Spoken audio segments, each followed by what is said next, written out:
बड़ी धूप है आज। काश साथ में छतरी लाई होती तो कम से कम इस धूप से थोड़ी बच जाती। उस दिन जाते वक्त एक महिला पर मेरी निगाह टिक गई। पता नहीं क्यों उसे देखकर मुझे कुछ अलग ही महसूस हो रहा था। तब मैंने बहुत सोचने की कोशिश की, याददाश्त पर जोर डाला। आखिरकार मुझे पता चला कि ये औरत कौन है। किशोर लाल की बहू यानी रंजन भैया की पत्नी। कभी सुना था कि किशोर लाल चाचा ने अपनी बहू को घर से निकाल दिया था। वजह क्या थी ये साफ साफ पता नहीं चली। वैसे भी किशोर लाल चाचा के परिवार से हम लोगों की अनबन थी। वो हमारे घर से थोड़ी दूर अपना मकान बनवाकर रहते थे। हम लोग सिर्फ शादी ब्याह में ही उनके यहाँ जाते थे। रंजन की शादी हुई तब मेरी उम्र 16 साल की थी। रंजन की बहू का नाम सोनिका था। पट्टेदारों के आपसी झगड़े से मुझे क्या लेना देना। वो रिश्ते में मेरी भाभी थी, इसीलिए जब सोनिका भाभी से मेरी पहली मुलाकात हुई तब मैं कुछ ज्यादा ही उल्लासित थी। उम्र ही ऐसी थी। सोनिका भाभी घूंघट लिए अपने कमरे में अकेली बैठी थी। बाहर आंगन में विवाह के गीत गाए जा रहे थे। सारे लोगों की गतिविधियां बाहर थी, लिहाजा मुझे मौका मिला। मैं चुपके से उनके कमरे में आई, पर्दा हटाया। भाभी चौकन्नी हुई, वो उठने लगी। भाभी, आपको उठने की कोई जरूरत नहीं है, मैं आपकी सास थोड़े ही हूँ, आपकी छोटी ननद हूँ। हंसते हुए वो उनके पास आई। उन्होंने अपने सर से घूंघट का पल्लू हल्का सा सरकाया। उनका चेहरा देखकर तो मैं ठगी सी रह गई, मानो आसमान से चांद उतर आया हो। गोरी चिट्टी गुलाब की पंखड़ियों की तरह सुर्ख होंठ, बड़ी बड़ी आंखें। मैं उनका रूप देखकर चकित रह गई। सोचने लगी, कहाँ से किशोरलाल चाचा ऐसी रूपवती बहू खोज लाए। रंजन भैया ना तो इतने गुणी, ना देखने लायक और ना ज्यादा पढ़े लिखे। गांव में 50 बीघा जमीन थी, उसी की देखभाल करते। किशोरलाल चाचा दबंग थे, इसलिए कोई भी उनके सामने आंखें उठाने की हिम्मत भी नहीं रखता था। सोनिका भाभी किसकी पसंद थी? किसने जन्नत की हूर सी बेटी को रंजन के पल्लू से बांध दिया? बहरहाल ये सब बातें मैंने गाँव वालों से सुनी थी, आज प्रत्यक्ष देख भी लिया था। भाभी, आप आज बिल्कुल चांद जैसी लग रही हैं। ये सुनकर वो शर्मा गई। मैं भी मुस्कुराए बिना ना रह सकी। सामान्य परिचय के बाद हम दोनों ने एक दूसरे का हाल चाल पूछा, फिर अपने घर लौट आई। उसके बाद अचानक क्या हुआ, महज 6 महीने के बाद सोनिका भाभी अपने मायके चली गई। फिर वो दोबारा लौट कर नहीं आई। लोग तरह तरह की बातें करते हैं, अब सच क्या है ये तो वही जाने। रंजन भैया की दूसरी शादी की खबर ने गांव वालों को चौंका दिया। मेरे बाबूजी बोले, इस शादी में उसके घर जाने की कोई जरूरत नहीं है। जाहिर है कि बाबूजी के इस फैसले पर किसी ने एतराज नहीं जताया। पहली पत्नी के रहते दूसरी शादी के औचित्य पर सवालिया निशान समाज बिरादरी वाले हमेशा से उठाते रहे हैं, जो कि सही भी है। कहने को हम बड़ी आसानी से कह देते हैं कि हमारे निजी मामलों में लोगों को बोलने का कोई हक नहीं, मगर ऐसा कोई भी अनैतिक काम जिसका समाज बिरादरी और परिवार पर बुरा असर पड़े तो उसको पूरा हक जाता है उंगलियां उठाएं। किशोर चाचा को बताना ही होगा कि वो रंजन भैया की दूसरी शादी क्यों कर रहे हैं। वहाँ पर मौजूद एक शख्स ने उठकर पूछा, बांझ थी, इतना खेत जमीन का कौन वारिस होगा, इसलिए दूसरी शादी कर रहे हैं।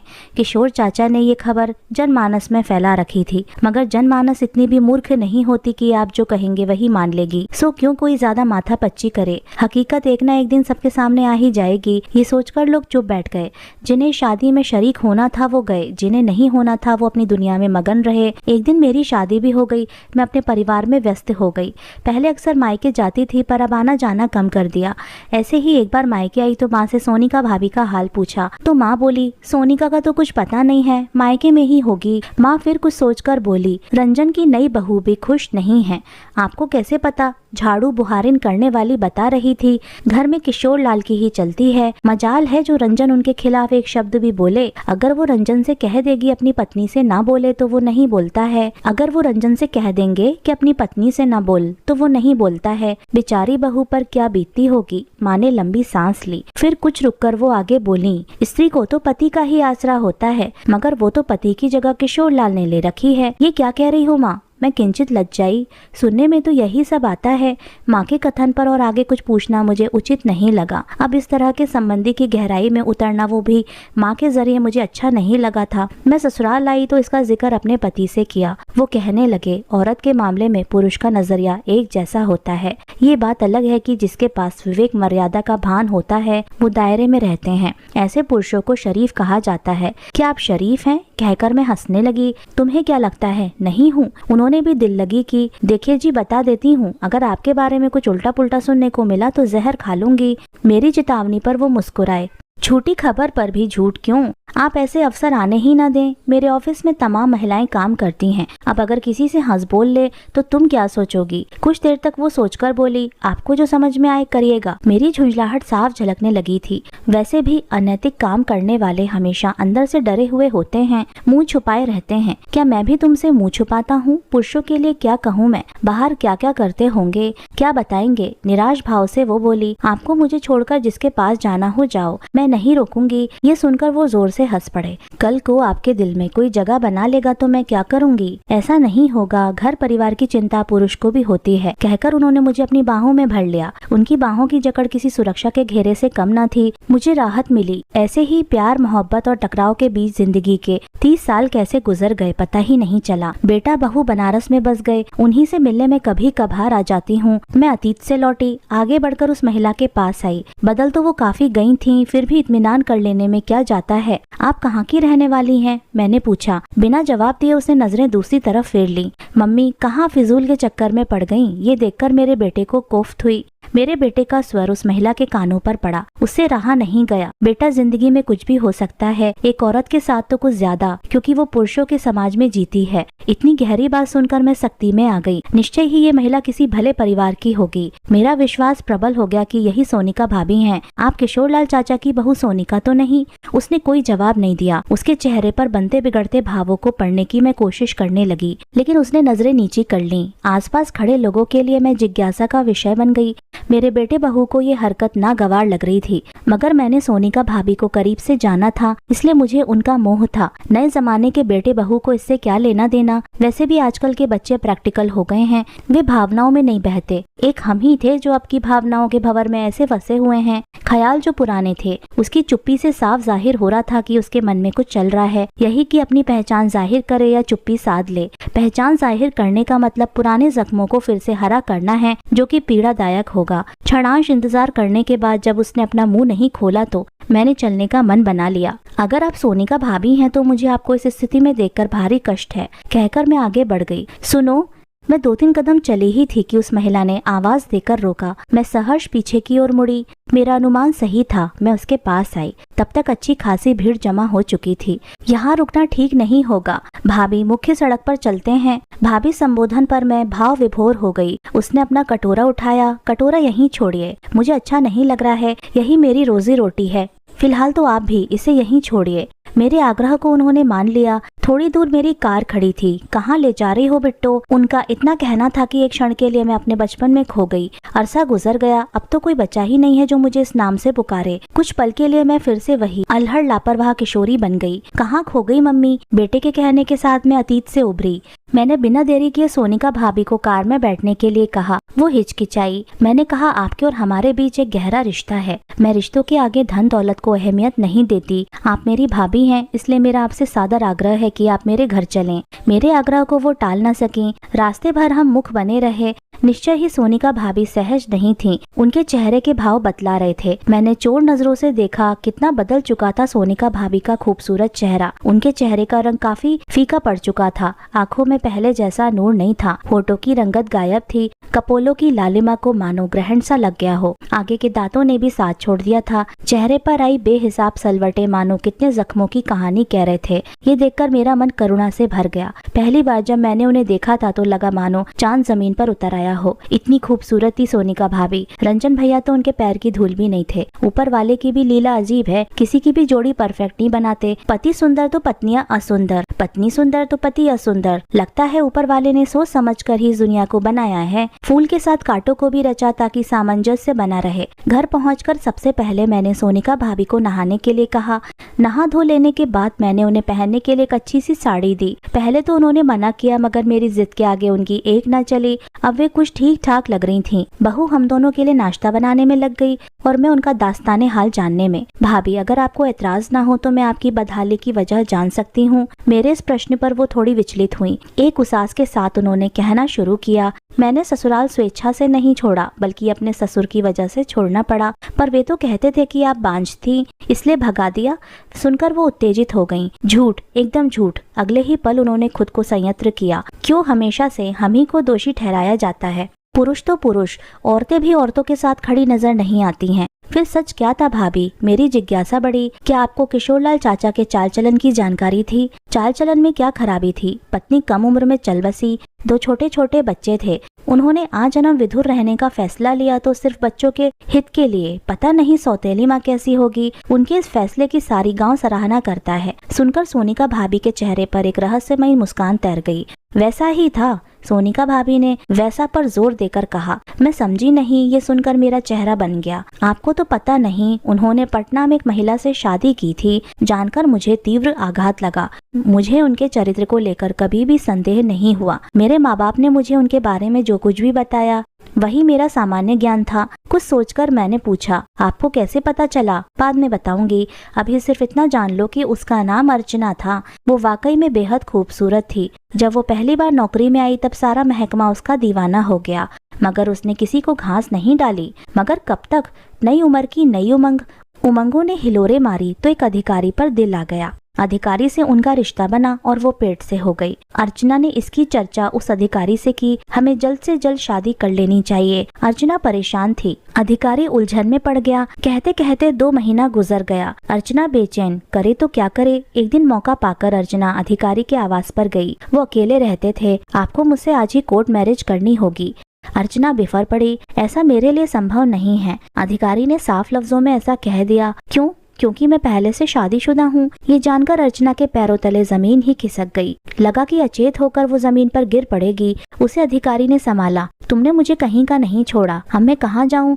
वो रुआसी हो गई। वो कहती रही, इतना बड़ा सच छुपाया? क्या जरूरत थी मुझसे संबंध बनाने की? अब उस अधिकारी के पास इसका कोई जवाब नहीं था। जाहिर है औरतों के मामलों में पुरुषों की सोच एक जैसी नहीं होती है। मुफ्त में कोई चलकर आया तो क्या बुरा है उसे भोगने में? ऐसा ही किया उस अधिकारी ने। मैं लोगों के बीच जाऊंगी, तुम्हें क्या हासिल हो जाएगा? मेरी नौकरी जाएगी, हो सकता है जेल भी चला जाऊं, मगर अनचाही औलाद से क्या तुम मुक्त हो पाओगी? उल्टे लोग तुम्ही को चरित्रहीन कहकर बुरी तरह से देखेंगे। सामाजिक घृणा की परछाई हमेशा तुम्हारे साथ रहेगी। सुनकर अर्चना की आंखें फैल आईं। स्त्री का प्रेम निश्चल होता है, मगर पुरुष भी इसी भावना से प्रेम करे जरूरी नहीं। आज अर्चना छली गई। भारी कदमों से चलकर वो अपने घर आई। एक बार जी चाहा कि कुछ कर ले, मगर पेट में पल रहे बच्चे का ख्याल आया तो बढ़ते कदम अचानक ही रुक गए। 2 दिन के बाद अर्चना ऑफिस आई। उसका चेहरा उतरा हुआ था। किसी काम में जी नहीं लगा। रह रहकर भविष्य की उसे दुश्चिंता घेर लेती। तब पेट गिराने का जमाना नहीं था और न ही उतनी उन्नत टेक्नोलॉजी थी। शाम को 4 बजे के आसपास ऑफिस में एक आदमी वहाँ अर्चना को खोजते हुए आया।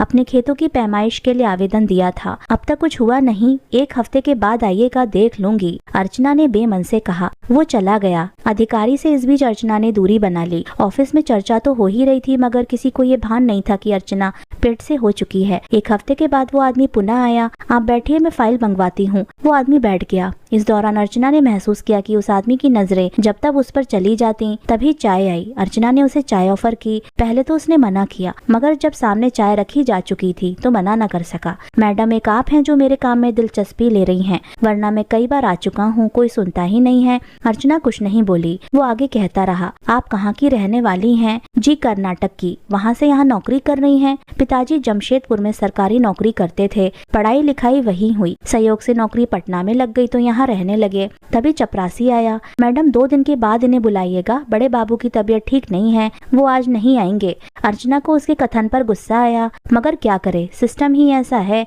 आप अपना फोन नंबर दे दीजिए, मैं काम होने पर आपको बुला लूंगी। अर्चना की सहृदयता ने उस आदमी का मन मोह लिया। वो खुशी खुशी चला गया। 2 दिन के बाद उस आदमी को अर्चना ने बुलाया। काम हो जाने पर वो काफी खुश था। मैडम, आपको एतराज ना हो, मैं एक छोटी सी भेंट देना चाहता हूँ आपको। अर्चना को अचरज हुआ। वो आगे बोला, मगर यहाँ नहीं, आपके घर पर देना चाहूंगा। अर्चना की परेशानी पर बल पड़ गए। साफ साफ कहिए, मैं किसी की भेंट स्वीकार नहीं करती। आप परेशान न होइए, गांव का आदमी हूँ। सोचता हूँ कि आपको अपने गांव का चावल खिलाऊं। यकीन मानिए, बहुत ही स्वादिष्ट चावल होता है। ये सुनकर अर्चना को राहत मिली। ठीक है, अर्चना ने उसे अपने घर का लोकेशन बताया। अर्चना को वो भला आदमी लगा, वरना इस मामले में वो हमेशा सजग रहती। एक रविवार को अर्चना के दरवाजे पर ऑटो रिक्शा रुका। फाटक से झांक कर देखा तो वो आदमी था। एक दूसरा आदमी ऑटो से एक बोरा उतार रहा था। अर्चना को समझते देर न लगी कि वो चावल लाया है। उसने मुस्कुराते हुए फाटक खोला। आपने बेकार में कष्ट क्यों किया? मैंने तो ऐसे ही कह दिया था। इसमें कष्ट की क्या बात है? कौन सा मुझे ढोना है?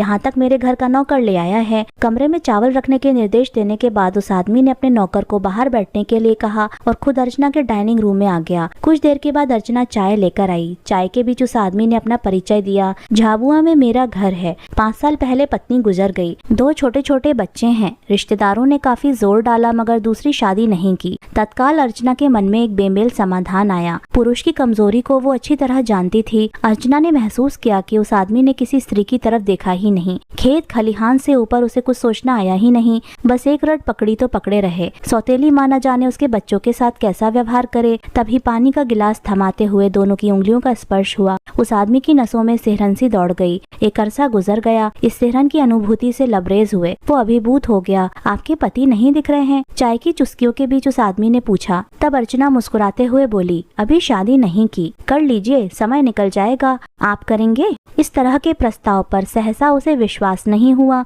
अर्चना ने उसके मन की ताह ली थी। कहीं न कहीं वो उसे प्रभावित था। लोहा गर्म था इसलिए उसने मौका नहीं छोड़ा। कहाँ राजा भोज, कहाँ गंगू तेली। जमीन आसमान का फर्क था दोनों में। कहाँ वो गांव का ठेठ इंसान, वहीं अर्चना शहर की पढ़ी लिखी आकर्षक लड़की। खूबसूरत स्त्री का साथ भले किसे अच्छा नहीं लगता। फिर यहाँ तो अर्चना जैसी महिला खुद चलकर आई थी। उसका पौरुष बल जोर मारा तो कर ली शादी अर्चना से। अर्चना ने एक काम अच्छा किया था। उसने उससे कुछ नहीं छिपाया। अपने पेट में पल रहे बच्चे के बारे में उसे सब कुछ सच सच बता दिया था। हाँ, उसके पिता का नाम उजागर करना मुनासिब नहीं समझा और उसने जानने की कोशिश भी नहीं की। उसे तो बस अर्चना की तलब थी। इस तरह अर्चना की जिंदगी बर्बाद होने से बच गई। इस बीच उस अधिकारी ने अपना तबादला करवा लिया। एक तरह से ये अच्छा ही था, वरना जब तब उसकी नजरें उस पर पड़ती तो वो नफरत से भर जाती। अर्चना का पति उस पर बुरी तरह फिदा था। वो ये भूल गया था कि उसके भी 2 छोटे छोटे बच्चे हैं। उनकी परवरिश की जिम्मेदारी उस पर भी है। अब बता भी दीजिए सोनिका भाभी, वो आदमी कौन था? मुझसे रहा ना गया। कुछ सोचकर वो बोली, तुम जानना ही चाहती हो तो बता देती हूँ कि किशोर तुम्हारे चाचा। एकाएक सुनकर मैं सन्न रह गई। वो तो विधुर थे। सिर्फ कहने को ये मेरे लिए किसी आघात से कम नहीं था। मुझे लगा कि शायद इसी वजह से मेरे माता पिता ने उनसे संबंध सीमित कर लिया था। बहुत हुआ तो शादी ब्याह या किसी फंक्शन में चले गए। मेरे दिल में किशोरलाल चाचा के प्रति जो आदर सम्मान था वो भी ना रहा। जिस चाचा को वो आदरणीय मानती थी वो ऐसे निकले। तभी विचार प्रक्रिया बदली। दोष किसका था, अर्चना का या किशोर चाचा का? अर्चना अपने पाप को उनके गले मरने की चाल न करती तो भला चाचा को क्या गरज थी? अवसर तो अर्चना ने उपलब्ध करवाया। स्त्री हमेशा से पुरुष की कमजोरी रही है। लाख पुरुष कोशिश कर ले, स्त्री के सौंदर्य के आगे हथियार डाल ही देता है। चाचा ने भरसक कोशिश की होगी मगर रूप यौना अर्चना के आगे उनकी एक न चली होगी। इसके बावजूद मैंने किशोर चाचा को ही दोषी माना। ऐसा क्या था जो मान मर्यादा लाज शर्म सब कुछ भूल गए और तो और इस विवाह को हमेशा छुपाए रखा? खुलकर समाज के सामने अर्चना को अपनाने में हर्ज ही क्या था? सोनिका भाभी आगे बोली। समय सरकता गया। अर्चना ने एक बच्ची को जन्म दिया। किशोर ने उसे पिता का नाम दिया। अर्चना यही तो चाहती थी। आहिस्ता आहिस्ता बेटी जवान होती गई। इकलौती बेटी होने के कारण वो कुछ ज्यादा ही जिद्दी हो गई थी। इन सब से तंग आकर उसने उसे शहर से बाहर बोर्डिंग स्कूल में भेज दिया। वहाँ वो ज्यादा पढ़ लिख ना पाई। उसका मन पढ़ाई में जरा भी नहीं लगता था। सिर्फ इंटर तक ही पढ़कर बैठ गई। अर्चना को उसकी शादी की फिक्र हुई। ऐसे में किशोर ने उसकी शादी अपने बेटे रंजन से करने की राय दी। ये अटपटा जरूर लग रहा था मगर अर्चना के पास और कोई चारा भी नहीं था। वैसे भी वो कौन से किशोर की बेटी थी? रंजन भले ही ज्यादा पढ़ा लिखा नहीं था मगर गाँव में खेत जमीन ट्रैक्टर कार वगैरह सब कुछ था। उसकी बेटी ने ना नुकुर किया मगर अर्चना नहीं मानी। उसकी शादी रंजन से कर दी गई। इस बेमेल रिश्ते के लिए कैसे अर्चना का मन माना?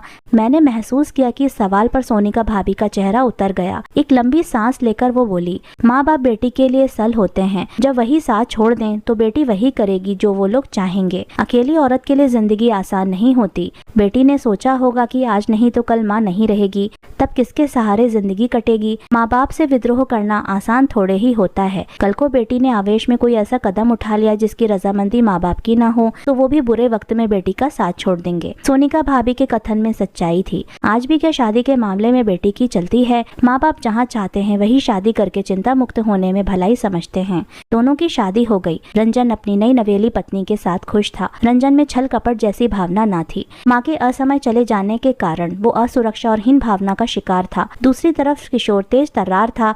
उसको अपने बेटे की करतूतें नागवार लगता था कि उसने उसे बचपन से ही काफी डांट डपट कर रखा था। इस वजह से उसमें आत्मविश्वास कभी नहीं पनपा। वो आज भी कायम था। किशोर की एक आवाज पर उसकी घिग्गी बन जाती। शादी का एक हफ्ता तो आराम से गुजरा, मगर उसके बाद किशोर को क्या हो गया। वो रात बाद आकर बहू का दरवाजा खटखटाने लगता। वो उन्हें चैन से सोने नहीं देता। रंजन, जब देखो बहू के साथ 24 घंटे सोया रहता है, तुझे अपनी सेहत का जरा भी ख्याल नहीं है। एक रात किशोर ने बेटे रंजन को डांटा। रंजन दुम दबाकर दूसरे कमरे में चला गया। बहू को बहुत खराब लगा। अब पति अपनी पत्नी के साथ नहीं सोएगा तो किसके साथ सोएगा। रंजन का ये भैरव रूप देखकर उसकी पत्नी चिंताग्रस्त हो गई। ऐसे आदमी के साथ जिंदगी गुजारनी होगी। उसने सोचा कि रात काफी हो चुकी थी, लिहाजा मैं सोनिका भाभी को सोने की सलाह देकर खुद उनके बगल वाले बेड पर सो गई। मुझे नींद नहीं आ रही थी। सोनिका भाभी की सुनाई कहानी मेरे जहन में चलचित्र की भांति तैर रही थी, परंतु एक बात मुझे बार बार कचोट रही थी कि सोनिका भाभी को किशोर और उसकी बहू बेटी के बारे में इतना सब कुछ कैसे पता। आखिर राज क्या है। सुबह नहा धोकर फिर वही चर्चा चली तो वो बताने लगी। एक शाम किशोर ने रंजन को शहर के ट्रैक्टर के कुछ पार्ट लेने के लिए भेजा। शाम के 4 बज रहे थे। समय अटपटा था। रंजन बोला, बाबूजी अब जाएंगे तो लौटेंगे कब? कल सुबह चले जाएंगे। नालायक, जैसा कह रहा हूँ वैसा ही कर। वहीं बुआ के यहाँ टिक जाना, कोई जल्दी नहीं है। किशोर के आगे उसकी एक न चली। आखिरकार उसे शहर जाना पड़ा। रात का सन्नाटा। रंजन का छोटा भाई अपने कमरे में सो रहा था। पहली बार बहू घर में अकेली थी। जाहिर है मन विचलित था। देर रात नींद नहीं आई। अभी नींद लगी ही थी कि किसी के दरवाजे पर खटखटाने की आवाज आई। वो सुसंकित हो गई। कौन बहू? मेरे घुटने में दर्द हो रहा है, तुम्हारे पास कोई दवा है? बाहर से ससुर की आवाज आई। ऐसी परिस्थिति में वो मना भी ना कर सकती थी, लिहाजा लाइट जलाकर आयोडेक्स को खोजा। जैसे ही दरवाजे की ओट की, अंदर किशोर फुर्ती से घुस गया। अभी वो संभल ही नहीं पाई थी कि उसने उसे दबोच लिया। बहू सिसकती रही मगर उसे जरा भी दया नहीं आई। उसके जाने के बाद वो खूब रोई। अब सवाल उठा कि क्या इस घटना की जानकारी रंजन को दी जाए? क्या रंजन इस पर विश्वास करेगा? अपने पिता के टुकड़ों पर पलने वाला रंजन इतनी आसानी से बहू की बातों में शायद ही आए। ये सोचकर उसने इसकी चर्चा किसी से नहीं करने की सोची, मगर क्या इससे उसका मन नहीं बढ़ेगा? यही हुआ। किशोर ने जब दूसरी बार प्रयास करने की कोशिश की तो बहू ने जमकर विरोध किया। उस दिन वो अपने काम में असफल रहा, मगर बहू ने निश्चय कर लिया कि इसकी जानकारी रंजन को देकर ही रहेगी। उसने वही किया। रंजन ने बहू की बात को मानने से इनकार कर दिया। किशोर को पता चला कि बहू ने उसकी शिकायत रंजन से की है, तो एक दिन उसके बालों को पकड़कर सारी भड़ास निकाली। 2 कौड़ी की बहू बनाकर तुझे मान दिया, अभी जबान खोलेगी तो काट कर गाड़ दूंगा। किसको कह रहे हो? बहू बिफरी, तेरी माँ को। तुझे तो पता है ना कि तू मेरी बेटी नहीं है। हाँ, मगर तुम इतनी नीचता पर उतर आओगी, मैं सोच भी नहीं सकता था। तभी खेत से रंजन लौटा। उसके कानों में बहू के शब्द पड़े। उल्टे वो उसी को मारने दौड़ा। ऐसा देखकर वो रोने लगी। अगले दिन किशोर ने बहू को मायके भिजवा दिया। गाँव में खबर फैला दी कि बहू बच्चा पैदा करने लायक नहीं थी, इसलिए हमेशा के लिए मायके भिजवा दिया। अर्चना ने सुना तो आग बबूला हो गई। आने दो किशोर को, मैं छोड़ूंगी नहीं। किशोर पूरे 1 महीने के बाद आया। तूने मेरी बेटी के साथ गलत किया? अर्चना बिफरते हुए बोली। हाँ किया, क्योंकि वो मेरी बेटी नहीं है। तूने उसे बाहों में खिलाया, अर्चना ने गुस्से में कहा। किशोर पर इसका कोई असर नहीं हुआ। आइंदा इधर मत आना। उस रोज के बाद किशोर ने अर्चना के पास आना छोड़ दिया। आए भी क्यों? उसने 2 जिंदगियां बर्बाद की हैं। एक बात मेरी समझ में नहीं आई कि दोनों को इस रिश्ते को छुपाने की क्या जरूरत थी। किशोर विधुर था, वहीं अर्चना कुमारी। शादी कर ही ली तो गांव समाज के बीच आते। ऐसे तो अर्चना की स्थिति एक रखेल से ज्यादा कुछ नहीं थी। बात तो बिल्कुल ठीक ही कह रही है। वैसे कुछ तो वजह होगी। हो सकता है कि किशोर ही नहीं चाहता होगा कि किसी को ये पता चले कि उसने शहर में शादी कर ली है, वरना गाँव वाले थूकेंगे। सोनिका भाभी बोली, या अर्चना ही गाँव नहीं जाना चाहती हो? मैंने कहा अपने अवैध रिश्ते को वैध करना था तो किशोर को फंसाया, मगर जिस तरह से अपनी बेटी का रिश्ता किशोर के बेटे से किया वो उसके साथ अन्याय था। मन की सोच की दिशा बदली। एक तरह से अर्चना की बेटी अवैध रिश्ते की उपज थी। वो रिश्ता लेकर जाती भी तो कहाँ जाती। छोटी सी दुनिया में कुछ भी छुपाना आसान नहीं था। अगर झूठ बोलकर किसी से रिश्ता कराती तो उसके बुरे नतीजे भी भुगतने पड़ते। यही सब सोचकर उसे किशोर का बेटा ठीक लगा होगा। अब बता भी दीजिए भाभी कि अर्चना की बेटी कौन थी? मुझसे रहा ना गया। कुछ देर सोचने के बाद वो बोली, तुम्हारे सामने बैठी है। एक पल के लिए मेरी नजरें उन पर ठिठक गईं। सहसा विश्वास ही नहीं हुआ। इतना दुख सहा सोनिका भाभी ने। एक बेकसूर स्त्री को इतना दंड देता है पुरुष समाज। स्त्री सिर्फ भोगने के लिए होती है। इतनी कामुकता भरी थी किशोर चाचा में तो क्यों विधुर बनने का नाटक किया? मैं आवेशित थी। अर्चना के पापों की सजा सोनिका भाभी को मिली। दुख मुझे इस बात का था, गिरी हुई स्त्री को गिरे हुए लोगों का ही सहारा मिलता है। ये मैं माँ से जान चुकी थी। शराफत का आवरण ओढ़े पुरुष समाज शायद ही माँ के पेट में पल रही अवैध संतान को स्वीकारेगा। स्वीकारेंगे तो किशोर जैसे ही लोग। सोनिका भाभी ने सांस ली। आपको पुनः विवाह का ख्याल नहीं आया? माँ को मेरे विवाह की चिंता थी। मुझे भी लगा कि अकेले जिंदगी आसान नहीं होती। माँ कब तक जिंदा रहेंगी? उन्हें गले का कैंसर हो गया था। मैं और भी घबरा गई। तब माँ नौकरी से रिटायर हो चुकी थी। मैं 35 की लपेट में थी। माँ कहने लगी कि बिला वजह मेरे पापों की सजा तू भुगत रही है। उनकी आंखें नम थी। तू फिक्र मत कर, मुझे कोई दिक्कत नहीं होगी। क्यों न होगी, तेरा है ही कौन? सभी ने हमारा तिरस्कार किया। माँ का स्वर भिन्न गया। हॉस्पिटल में आते जाते मैंने महसूस किया कि वहाँ एक वार्ड बॉय को मुझसे सहानुभूति थी। वो मेरी माँ का बेहद ख्याल रख रहा था। अचानक एक रोज माँ जब चल बसी तो मैं अपने आप को बेहद अकेला महसूस करने लगी। अकेलेपन के साथ एक भय का माहौल मेरे आसपास बन गया। इसी भय के बीच वो वार्ड बॉय मेरी जिंदगी में सहारा बनकर आया और मैंने उससे शादी कर ली। शुरू में सब कुछ ठीक ठाक चल रहा था। एक दिन मेरे पति ने मुझसे कहा कि वो दवा का व्यापार करना चाहता है, मगर इस शहर में नहीं। मेरे क्यों के जवाब में उसने कहा कि यहाँ उस व्यापार का ज़्यादा स्कोप नहीं है। तब कहाँ चलना होगा? मैंने पूछा। बनारस, वहीं कोई फ्लैट लेकर अपना काम करूँगा। इस नौकरी में कुछ भी नहीं रखा। मुझे भी लगा कि ये ठीक होगा। इसी बहाने अभी स्थापित शहर से मुक्ति मिलेगी। नया शहर, नए लोग, नई स्फूर्ति के साथ ज़िंदगी जिएंगे तो सब कुछ अच्छा लगेगा। उसकी बात मानकर माँ के खरीदे मकान को बेचकर हम बनारस आ गए। अपने पति को सारा रुपया देकर मैं निश्चिंत हो गई। 2 साल फ्लैट में रहे। खूब ठाटते। इन्होंने दवा की सप्लाई का काम भी शुरू किया था। इसी सिलसिले में वो दिन भर बाहर रहते। कभी कभी शहर के बाहर भी जाना पड़ता। मुझे इनसे कोई शिकायत नहीं थी। वो हमेशा मुझे खुश रखते। इस बीच में माँ बनी, मगर दुर्भाग्य से बच्चा टिक नहीं पाया। उम्र ज़्यादा होने के कारण ये समस्या आई। उस समय मुझे बहुत पीड़ा हुई। उन्होंने मुझे संभाला। ये कहने लगे कि बच्चा गोद ले लेंगे। मुझे बच्चे से ज़्यादा तुम्हारी फिक्र है। सुनकर मुझे तसल्ली हुई।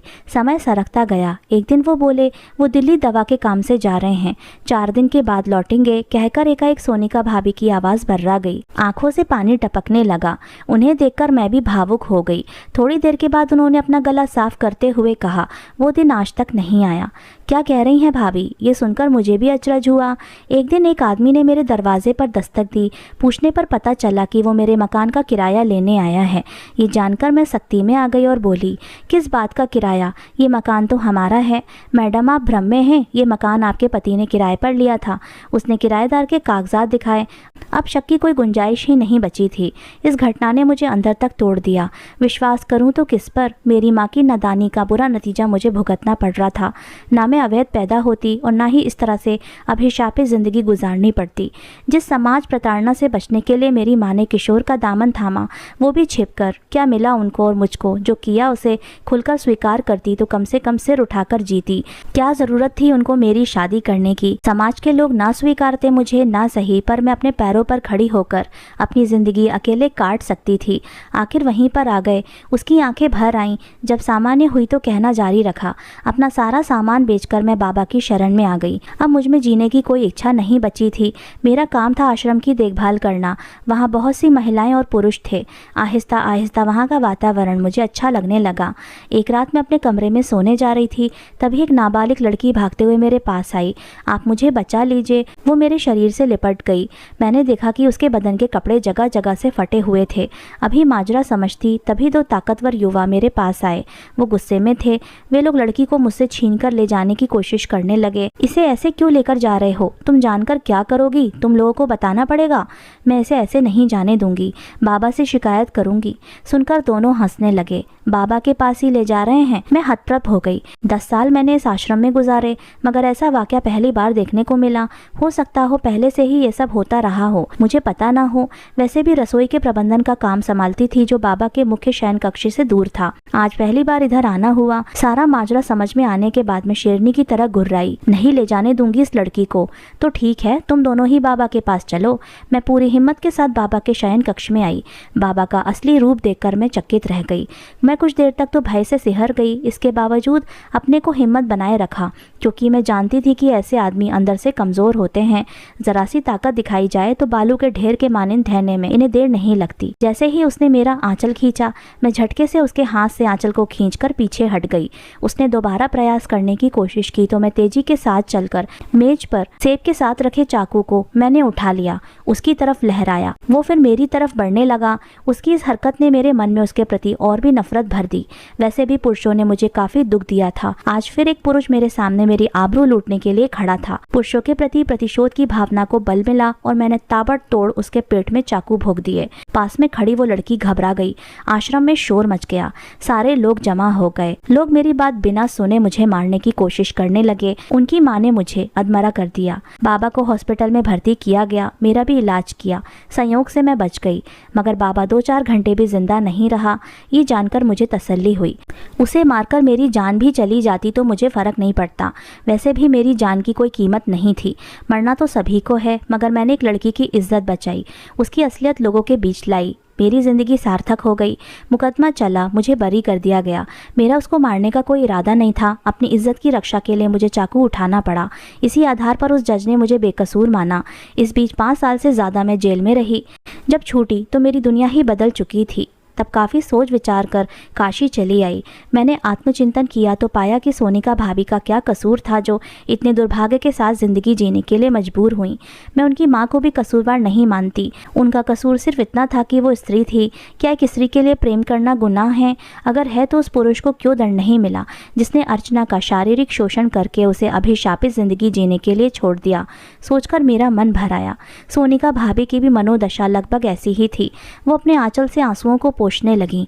इस बीच मैंने एक निर्णय लिया। सोनिका भाभी, आपने बहुत दुख झेले हैं, अब आप भीख नहीं मांगोगी, मेरे साथ रहोगी। मैं आपको विश्वास दिलाती हूँ कि जब तक जिंदा रहूंगी इस रिश्ते की लाज रखूंगी। आज भले ही नए ज़माने के युवाओं को बुजुर्गों की अहमियत मालूम नहीं है, मगर मुझे आपके मार्गदर्शन की हमेशा दरकार रहेगी।